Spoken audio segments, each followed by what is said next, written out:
Et ton avenir finira par s'accomplir. On répond Amen.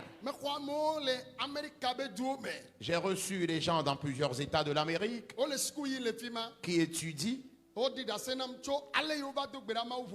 Ils m'ont témoigné au sujet de la façon dont ils sont venus prier et Dieu a ouvert ces opportunités dans leur vie. Et aujourd'hui, j'ai rencontré également une fille. Oh, alléluia. Amen. Elle m'a partagé ce témoignage. Et c'était aussi merveilleux son témoignage. La fille disait,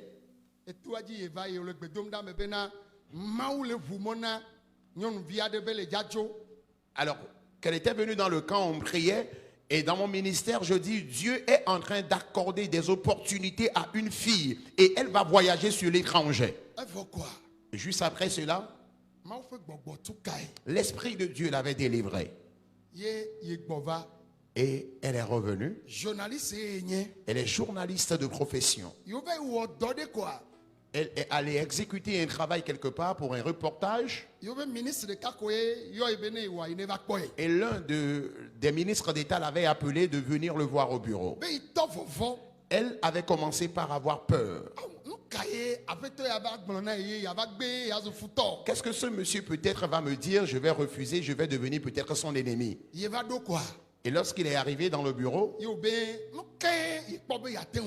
et le ministre lui demandait, qu'est-ce que tu penses que je peux te faire pour t'aider?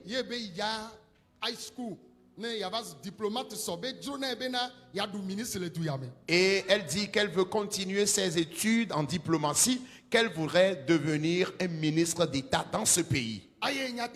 Et en vérité, et le ministre lui a posé la question à savoir s'il a déjà postulé pour une université à l'étranger. Elle a dit non. Et c'est là qu'elle a commencé par faire les recherches. Toutes les dépenses nécessaires, ce ministre d'État l'avait fait. Elle dit qu'elle avait peur.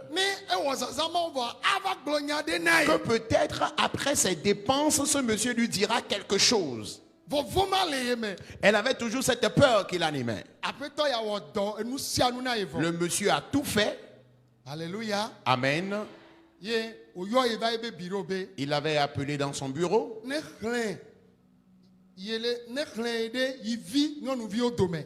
Et le ministre lui disait, à partir d'aujourd'hui, je te compte parmi mes filles. Tout ce que j'ai eu à te faire, à t'apporter comme aide, ne crains pas.